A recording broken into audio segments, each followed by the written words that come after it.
성도의 기도와 하나님의 역사라는 제목으로 말씀 증거하도록 하겠습니다. 하나님을 사랑하는 성도 여러분, 오늘은 계시록 8장을 살펴보려고 합니다. 그 전의 내용들을 혹시 기억을 하십니까? 하나님의 심판, 이제 세 가지 덩어리가 이 요한계시록에 전체적으로 차지한다라고 말씀을 드렸습니다. 거의 사실 하나님의 심판의 내용으로 요한계시록이 많이 할애가 되어 있습니다. 마지막은 이제 최후 승리한 천상의 또 예배로 이제 마무리가 되는데, 이 세 가지 덩어리의 심판들이 무엇이었습니까? 두루마리 그 인을 떼면서 나오는 심판, 그렇죠? 인에 대한 심판, 그리고 7 나팔에 대한 심판, 그리고 7 대접에 대한 심판. 그래서 이 세 가지 덩어리들의 심판이 주를 이룬다라고 말씀을 드렸습니다. 그래서 지지난주까지 이 7 인을 떼면서 이제 심판들이 나오는데, 약 5가지의 심판에 대한 이야기와 마지막 6번째 인을 떼우면서 나오는 심판의 일들을 우리가 지난주에 잠깐 살펴보면서 하나님의 심판의 의미, 그 특징에 대해서 잠시 거론을 제가 했었습니다. 하나님의 심판은 어떤 의미가 있다라고 말씀을 드렸습니까? 이것이 요한계시록에 나오는 이 심판을 보면서 어떤 특정한 시기, 그리고 장차 이루어질 심판으로 우리가 이해하기보다는 이것이 지금 역사 가운데서 하나님께서 진행하고 계시는 심판의 성격의 의미도 우리가 생각해 볼 수 있어야 된다라고 말씀을 드렸습니다. 그러니까 인간이 타락하면서 이 죄가 이 땅에 들어오게 되었는데, 이 죄에 대한 하나님의 심판이 이 역사 가운데 이루어지게 되는 것들을 이 요한계시록의 심판을 통해서 우리는 생각해 볼 수 있어야 된다라고 말씀드렸습니다. 그리고 마지막 6번째 인을 떼우면서 나오는 심판은 이전의 이 5가지의 심판과는 조금 성격이 다르다고 말씀드렸죠. 이것은 온 우주적인 심판. 그래서 아무리 세상에서 권력가고 힘이 있고 지혜자라고 할지라도 그들이 다 모여가지고 어떻게 이 심판을 피할까 논의를 한다 할지라도 결국은 이 해결책을 마련할 수 없고, 결국은 능히 이 심판 앞에 누가 설 수 있겠느냐라는 질문으로 맺어지게 되는 것을 우리가 6장 마지막 부에 보게 되었습니다. 그러나 능히 누가 이 심판 앞에 서리오라는 이 질문 앞에 요한계시록 7장에서는 답을 주고 있죠. 그 심판 앞에서도 능히 설 수 있는 존재들이 있다라는 것을 우리는 보게 되었습니다. 그 사람들이 누구입니까? 성령의 인을 맞은 그 하나님의 백성들, 14만 4천 명의 이 백성들이다라는 것을 우리가 보게 되었습니다. 이 14만 4천 명의 사람들은 그 어떤 문자적이고 숫자적인 숫자의 의미가 아니라 상징적으로 하나님의 모든 구원받는 백성들의 총수다라고 말씀을 드렸던 것을 혹시 기억하십니까? 그들이 그 구원을 받은 것에 대해서 하나님을 찬양하고 영광 돌리는, 그래서 우리의 구원하심이 보좌의 어린 양과 하나님 앞에 있도다라고 찬양하는 것들을 요한계시록 7장을 통해서 우리가 살펴보았습니다. 그것이 6가지의 이인의 심판에 대한 것들이었습니다. 마지막 7번째 인을 떼면서 나오는 것이 바로 오늘 요한계시록 8장의 시작입니다. 그런데 이 내용을 통해서 우리가 알게 되는 것이 있는데, 그것은 성도의 기도와 하나님의 심판이 깊은 관련이 있다는 것입니다. 오늘 본문을 통해서 그래서 성도의 기도에 대한 2가지의 생각을 우리가 한번 해보려고 합니다. 첫 번째로, 하나님께서 성도들의 기도를 매우 중요하게 여기신다는 것입니다. 먼저 1절을 한번 같이 읽어보도록 하겠습니다. 시작. 7째 인을 떼실 때에 하늘이 반시간쯤, 굉장히 인상적인 장면입니다. 하나님의 오른손에 들려진 이 임봉된 책을 어린 양 대신 예수 그리스도께서 하나씩 이제 떼어 가실 때마다 어떤 일이 일어나는지 우리 6장에서 우리가 살펴보았는데, 마지막 7째 이 임봉을 떼자 어떤 일이 일어나게 되었다고 말씀하고 있습니까? 어떤 기이한 어떤 심판과 어떤 하나님의 역사가 일어나는 것이 아니라 하늘이 반시간쯤 고요했다, 이렇게 지금 말씀하고 있기 때문입니다. 그 전에 수많은 천사들과 24장로를 대표해서 모든 피조물들이 하나님을 찬양하며 천상에 하나님을 찬양하는 노랫소리로 울려 퍼지고 있었습니다. 그런데 그들의 찬양 소리마저 잠잠하게 되는 일이 이 천상에서 지금 벌어지게 된 것이죠. 당시 유대인들에게 있어서 반시간이라는 그 시간이 갖는 의미가 있었습니다. 예루살렘 성전에서 오전에 향을 피우는 시간이 이 반시간이라고 합니다.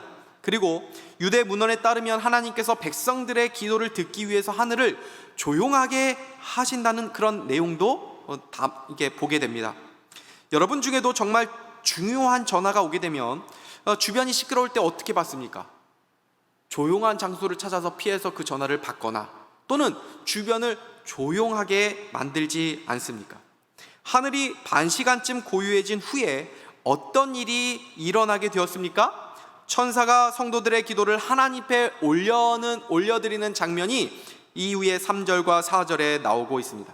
그러니까 성도들의 기도를 하나님 앞에 올리는 그 일이 일어나기 전에 이 하늘에서 일어나는 적막감은 천상의 모든 관심을 성도들의 기도에 집중시키는 효과를 나타내 줄 수 있는 것입니다.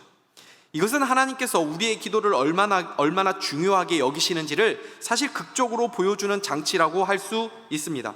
왕이 굉장히 중요하게 여기고 집중하는 그 일을 보게 되면 모든 신하들이 그것을 방해하지 않고 함께 그것에 주목하고 집중하듯이 하나님께서 성도들의 기도가 올라올 때 그것을 매우 중요하게 여기심으로 인해서 모든 천상의 존재들도 그것에 함께 집중하고 있다는 것을 보여주는 것입니다. 사랑하는 성도 여러분, 하나님은 성도들의 작은 신음과 탄식의 기도에도 귀를 기울이시는 분이라고 말씀하고 있습니다. 예전에 한번 북한의 지하교회 성도가 조용하게 누구에게 들킬까 속삭이듯이 기도하는 그런 내용을 들은 적이 있습니다. 아바디 하나님 하면서 이렇게 작은 소리로 그렇게 간절하게 기도를 하는데, 그런 기도를 하나님께서 얼마나 주의 깊게 관심을 기울이시면서 들으시겠습니까? 그러면 하나님께서 왜 우리의 기도를 중요하게 여기시며 관심을 기울이실까요? 우리가 하나님 앞에 중요하고 가치 있는 존재이기 때문입니다. 우리가 왜 하나님 앞에서 중요하고 가치 있는 존재들입니까? 우리가 예수 안에 있는 존재들이기 때문입니다. 그래서 우리가 드리는 기도는 예수님의 기도처럼 하나님께서 인정해 주시고 여겨 주시는 것입니다. 3절과 4절 말씀을 다시 한번 읽어보도록 하겠습니다. 시작. 또 다른 천사가 와서 제단 곁에 서서 금향로를 가지고 많은 향을 받았으니 이는 모든 성도의 기도와 합하여 보좌 앞 금제단에 드리고자 함이라. 향연이 성도의 기도와 함께 천사의 손으로부터 하나님 앞으로 올라가는지라. 아멘. 여기서 성도의 기도와 향이 구분되어 있는 것을 우리는 조금 주목해서 보아야 합니다. 기도가 향이 아니라 기도와 향연, 즉 향기 나는 연기가 합해져서 함께 올라갔다라는 말씀입니다. 여기서의 향은 그러면 무엇일까요? 복음주의 학자들은 이 향을 예수 그리스도와 연결시킵니다. 성도의 기도가 그리스도에 의해서 보충되고 완전해지어서 하나님 앞에까지 나아갈 수 있게 된다는 것을 보여주는 것입니다. 저는 이 해석이 그리스도 중심적이고 또 복음적인 성경적 해석이라고 생각을 합니다. 우리의 기도가 하나님 보좌 앞에까지 올려지려면 우리의 노력이나 우리의 열정이나 우리의 공로만을 가지고 올라갈 수 있는 것이 아닙니다. 그래서 우리는 예수의 이름으로 기도하는 것입니다. 오직 그리스도의 공로와 그 권세를 의지할 때에 우리의 부족해 보이고 또 우리의 어설픈 그 기도가 하나님 앞에 그 보좌 앞까지도 상달될 수 있다라는 것입니다. 주님을 의지하여 주님의 이름으로 우리가 하나님 앞에 구하고 아뢰을 때에 그것이 바로 예수 앞에까지 나아가는 그 성도의 능력이고 기도의 영광이라는 것을 우리는 기억할 수 있어야 합니다. 오늘 본문에서 보여주는 성도의 기도는 일반적으로 모든 성도의 기도라고 말할 수 있습니다. 그러나 요한계시록의 상황에 비추어 볼 때 1차적인 그 의미는 불같은 믿음의 시련 가운데에 고통하는 성도들의 기도라고 볼 수 있습니다. 우리가 지난번에 살펴보았는데요, 6장 9절에서 10절 말씀 한번 보도록 하겠습니다. 제가 읽겠습니다. 다섯째 인을 뗄 때에 내가 보니 하나님의 말씀과 그들이 가진 증거로 말미암아 죽임을 당한 영혼들이 제단 아래에 있어 큰 소리로 불러 이르되 거룩하고 참되신 대주제여 땅에 거하는 자들을 심판하여 우리의 피를 갚아주지 아니하시기를 어느 때까지 하시려 하나이까 하니. 이렇게 고통 가운데 기도하는 성도들이 누구였습니까? 바로 믿음으로 순교한 자들, 신앙 때문에 극심한 환난을 겪으면서 하나님께 울부짖으며 기도한 하나님의 백성들을 보여주는 것입니다. 지금 그들의 기도가 땅에 떨어진 것이 아니라 하나님의 보좌 앞에 금향로와 함께 금제단에 올려지고 있다는 것을 보여주는 것입니다. 금향로, 금제단, 이렇게 금이라는 표현을 다 쓰고 있는 것은 이 성도들의 기도가 얼마나 중요한지를 사실 보여주는 것들입니다. 그들이 뭐라고 부르짖었습니까? 어느 때까지 우리의 원통함을 주님 갚아주지 아니하시겠습니까? 라고 지금 부르짖고 있는 것이죠. 이것은 자신의 어떤 개인적인 원한을 풀어달라는 그런 단순한 요구가 아닙니다. 이들은 순교자들입니다. 이들은 하나님을 믿는 믿음 때문에 끝까지 그 믿음 지키다가 죽임을 당한 사람들입니다. 그러므로 이것은 세상에 불의가 승리하는 것처럼 보이고 하나님의 공의가 세워지지 않는 이 불의한 현실 가운데서 하나님의 마음을 가지고 분노하는 거룩한 분노의 기도인 것입니다. 하나님의 마음을 가지고 이 땅 가운데 하나님의 나라가 세워지지 못하고 하나님의 통치와 하나님의 다스림이 이루어지지 않고 죄와 사단의 세력이 흥왕하는 이 불의한 세상 바라보면서 그것을 원통해 하면서 하나님의 나라와 하나님의 뜻이 이 땅 가운데 임하기를 원하는 그런 간절한 마음으로 기도하는 하나님의 마음에 합한 기도인 것입니다. 이 순교자들이 비록 죽임을 당했지만 그들의 드렸던 기도는 남아서 하나님 앞에 귀중히 여김을 받고 하나님 앞까지 올라가서 하나님의 마음을 움직이고 하나님의 심판을 이루는 도구가 되는 것들을 보게 되는 것입니다. 두 번째로, 성도들의 기도에는 반드시 응답이 있다는 것을 보여줍니다. 우리 5절 말씀 한번 같이 읽도록 하겠습니다. 시작. 천사가 향로를 가지고 제단에 불을 담아다가 땅에 쏟음에 우레와 음성과 번개와 지진이 나더라. 아멘. 이 향로 어떤 향로입니까? 3절의 앞절에 나온 금향로입니다. 이 금향로에는 향기와 모든 성도들의 기도가 합해져 있다는 것을 보여주었죠. 그것을 가지고 하나님께서 천사들을 명하셔서 땅에 쏟게 하셨습니다. 이때 일어난 일이 무엇이었습니까? 우레와 음성과 번개와 지진이 일어났습니다. 성경에서 우레와 음성과 번개와 지진 같은 현상들은 하나님의 임재와 하나님의 영광을 나타내는 그러한 현상들을 말할 때 나오는 것들입니다. 그런데 여기서 우리가 주목해야 될 점은 성도의 기도와 하나님의 심판이 굉장히 밀접한 관련이 있다는 것을 지금 이 본문이 보여주고 있다는 것입니다. 하나님께서 천사들에게 하나님의 심판을 명하시는 일은 사실 하나님의 주권에 속하는 일입니다. 하나님께서 단독적으로 하실 수 있는 일들입니다. 그런데 하나님께서 홀로 그 일을 행하지 않으시고 성도들의 기도에 대한 응답으로 일하신다는 것을 보여주는 것입니다. 요한계시록에 나오는 하나님의 심판을 우리는 장차 이루어질 어떤 이후에 미래에 있을 일로만 여기지 말아야 된다라고 말씀을 드렸습니다. 이것은 현재 죄악된 세상 가운데서 이루어지는 일들이라고 말씀을 드렸습니다. 그러니까 하나님께서 성도들의 기도에 귀를 기울이실 뿐만이 아니라 그 성도들의 기도를 통해서 지금도 이 세상을 통치해 나가고 계시다라는 것을 말씀해 주고 계시는 것입니다. 이것은 하나님이 우리의 기도가 없으면 일하지 못하시는 분임을 보여주는 것이 아닙니다. 하나님은 뭔가 부족하시거나 아쉬울 것이 없으신 분이십니다. 이것은 하나님이 우리를 사랑하시기 때문에 하나님의 통치에, 하나님의 일하심에 하나님의 자녀들인 우리를 동참시켜 주시는 것을 보여주는 것입니다. 이것이 바로 성도들의 기도의 영광이고 하나님의 자녀들의 영광인 것입니다. 우리는 종종 우리가 기도하지 않아도 하나님의 일과 뜻이 이루어지는데 왜 우리는 기도해야 합니까? 라고 반문할 때가 있습니다. 맞습니다. 하나님은 우리의 기도가 없어도 하나님이 모든 일들을 다 행하실 수 있는 전능자이십니다. 그런데도 하나님은 우리의 기도를 통해서 일하시는 것을 기뻐하시고 그렇게 하시기로 작정하신 것입니다. 이것이 얼마나 우리에게 큰 영광입니까? 하나님의 입장에서 보면 하나님 혼자서 일하시는 것이 훨씬 더 편하고 더 좋지 않으시겠습니까? 부모가 혼자 할 수 있는 일임에도 불구하고 어린 자녀들과 함께 하면 훨씬 더 불편하고 훨씬 더 효율성이 떨어짐에도 불구하고 그 자녀들과 함께 할 때가 있습니다. 예를 들면 집을 치울 때 차라리 혼자서 다 치우면 훨씬 더 편하고 빠릅니다. 그런데 아이들이 어질러 놓은 일을 부모가 다 하지 않습니다. 아이들에게 정리를 하도록 만듭니다. 그러면 아이들이 그 정리를 사실 제대로 못합니다. 또 부모의 손이 한 번 더 갑니다. 그리고 또 치웠다고 얘기하는데 보면은 그대로입니다. 야 이건 뭐냐, 야 이건 뭐냐 이 얘기합니다.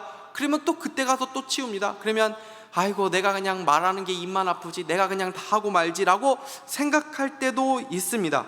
그럼에도 불구하고 아이들에게 그것을 자꾸 하도록 하는 것은 그것이 아이들에게 필요하다라는 생각이 있기 때문입니다. 아이들도 불편할 수 있고 부모도 불편할 수 있지만 그렇게 해야 아이들에게 유익이 된다라고 믿기 때문입니다. 하나님께서 우리가 구하지 않아도 우리의 필요를 다 하시고 다 책임져 주시고 채워 주시겠다라고 말씀하셨습니다. 하나님은 그런 선하신 우리의 아버지이십니다. 한번 생각해 보십시오. 우리가 구하는 것만 하나님께서 만약 주신다고 하신다면 여러분 우리가 여기 이 자리에 다 있을 수 있습니까? 우리 이렇게 있을 수 없습니다. 생각해 보십시오. 우리가 누리는 모든 것들을 생각해 보시면 우리가 구해서 얻은 것보다 우리가 구하지 않아도 얻은 것들 누리고 있는 것이 훨씬 더 많지 않습니까? 하나님은 그렇게 우리가 구하지 않는 것들도 이미 다 하시고 더 훨씬 더 많은 것들을 채워주시는 분이라는 것을 보여주시는 것입니다. 그러나 하나님께서 우리에게 기도를 요청하시는 이유는 우리가 기도를 통해서 하나님을 경험하기를 원하시기 때문입니다. 그 경험들이 쌓여서 하나님과의 관계가 우리는 더 깊어지고 그 하나님을 더 알게 되고 하나님과 더 친밀함을 누리게 되는 것입니다. 그래서 하나님이 다 하실 수 있고 심지어 하나님께서 이렇게 하겠다라고 약속까지 하신 것들도 있지만 그 약속을 그냥 성취하시는 것이 아니라 기도를 통해서 이루시겠다고 말씀하시는 것입니다. 에스겔 36장을 보면 하나님께서 유다에 포로된 이스라엘 백성들을 반드시 다시 돌아오게 하겠다라고 약속을 해 주시는 장면이 나옵니다. 그런데 그 약속 뒤에 하나님께서 에스겔 선지자에게 하신 말씀이 있었습니다.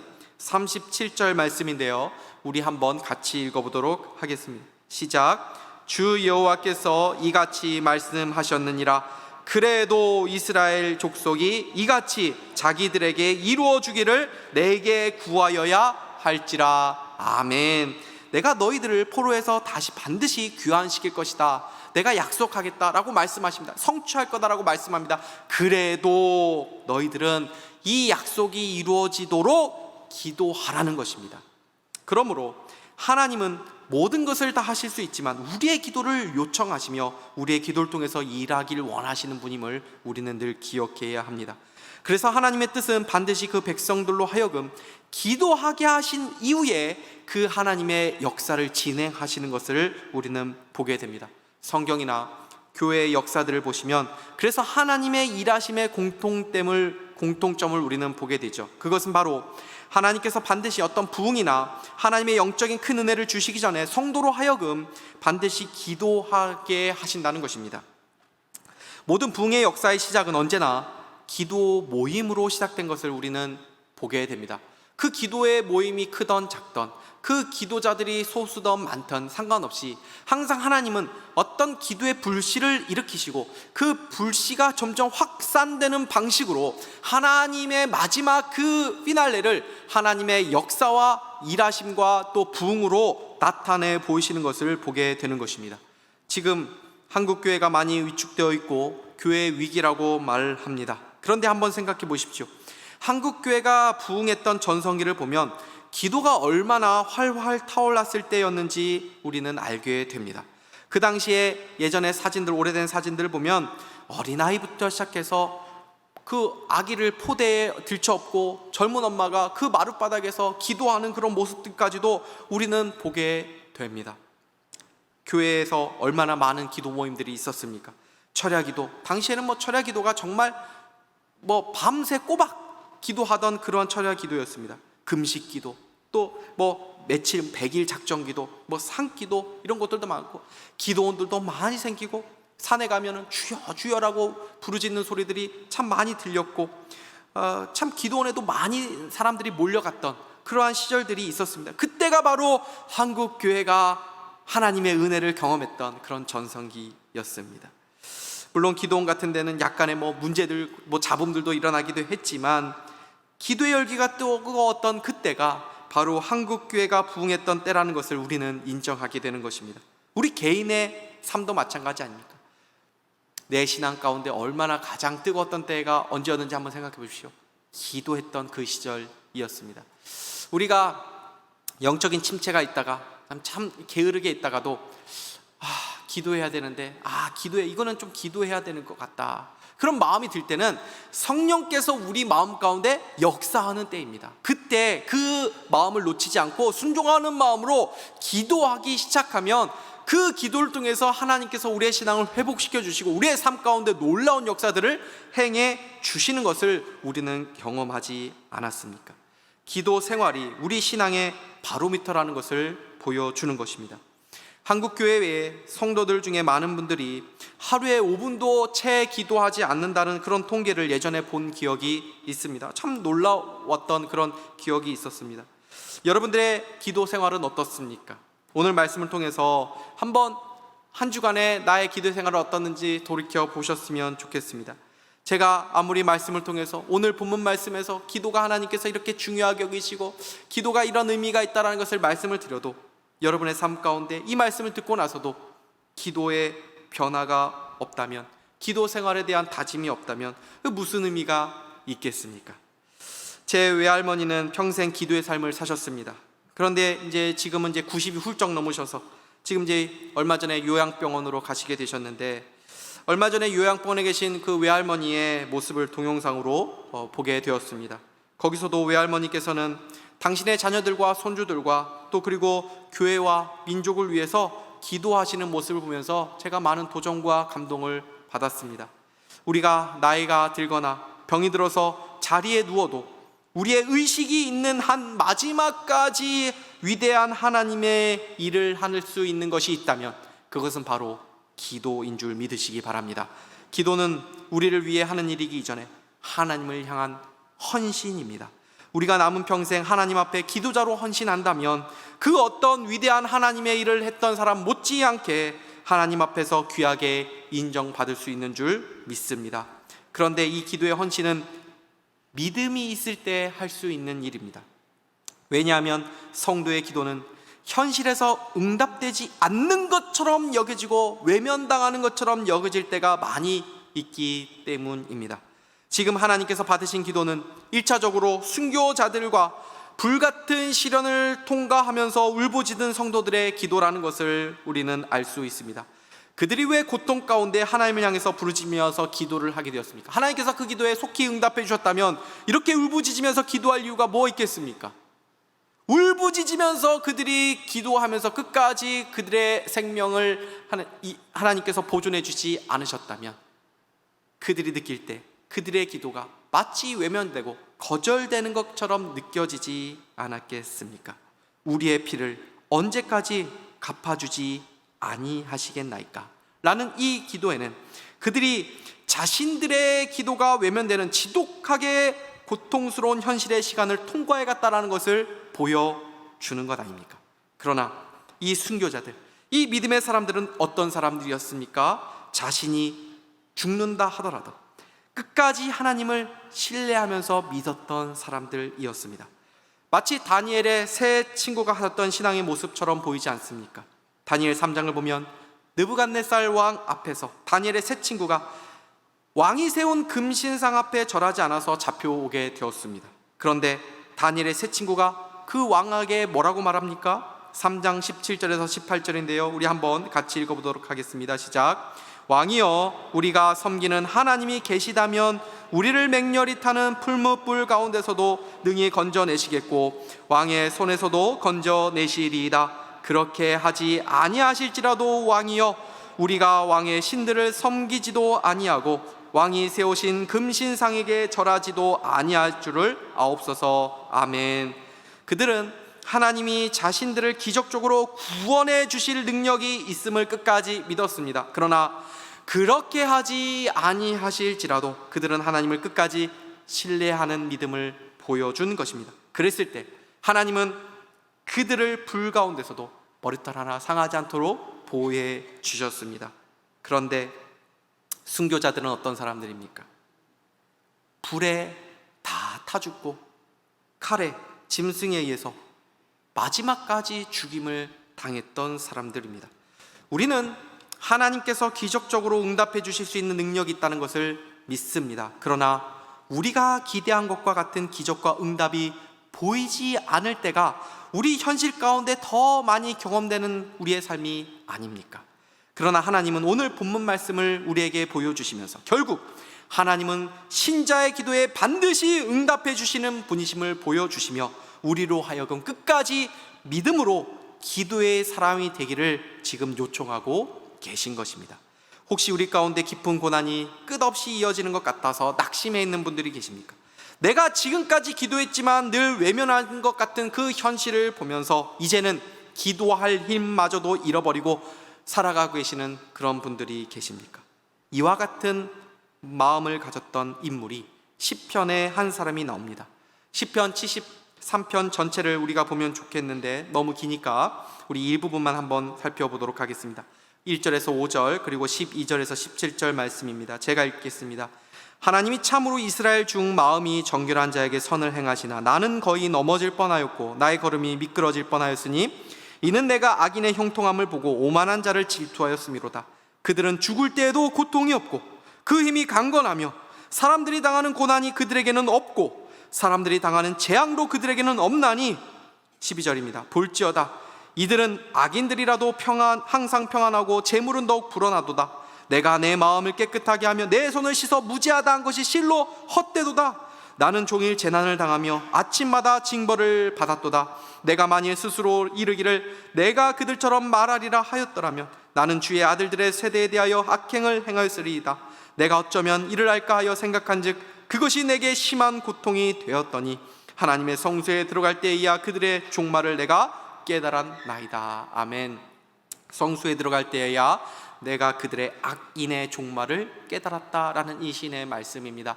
성소에 들어간다라는 말은 장소적인 의미라기보다는 하나님의 임재와 영광을 경험하는 그러한 것들, 영적인 비밀을 깨달았다는 그러한 의미입니다.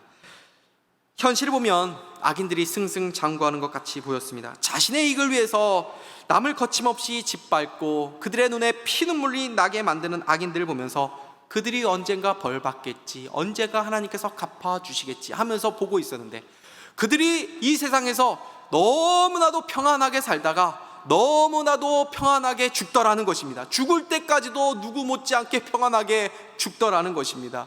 근데 의인은 보니까 어떻습니까? 그렇게 고생하는 것이 아닙니다. 자연재해가 일어나면 가장 먼저 피해를 보는 이들이 의인이더라는 것입니다. 그러니까 이 시인이 넘어질 뻔했다는 것입니다. 실족할 뻔했다는 것입니다. 하나님 살아계십니까? 이렇게 하나님에 대한 불신과 원망을 할 뻔했더라는 것입니다. 우리도 그럴 수 있지 않습니까? 악인들의 형통함 계속 보고 의인들이 계속 고생하는 거 보면 이게 무슨 뜻입니까? 라고 하는 마음이 생길 수 있는 것이죠. 그런데 성경에서 이미 이런 의미를 가지고 신앙적인 회의를 가졌던 이 사람을 통해서 하나님께서 우리에게 알려주신 것이 무엇입니까? 결국 악인의 종말에 하나님께서 역사하신다는 것을 보여주는 것입니다. 그러므로 이 모든 것을 깨닫게 되었을 때 이 시인의 마지막 결론이 무엇이었습니까? 28절 말씀인데요, 우리 같이 한번 읽도록 하겠습니다. 시작.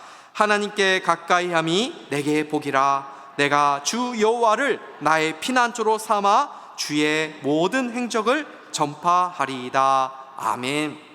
이 세상에서 남부럽지 않게 떵떵거리면서 사는 악인들, 그리고 마지막까지 평안하게 죽는 그들의 모습을 보면 마치 그들이 최후 승리자인 것 같이 보이고, 그냥 나도 그냥 그렇게 사는 게 낫겠다, 이런 마음이 들었지만 결국 하나님 보여주시는 것은 고난과 어려움이 있다 하더라도 그 고난과 어려움을 통해서 하나님을 나의 피난처로 삼고 하나님을 더 가까이 하는 그 신자의 삶이 하나님 앞에서 가장 복되고 또 최후의 승리자의 삶이라는 것을 말씀해 주고 계신 것입니다.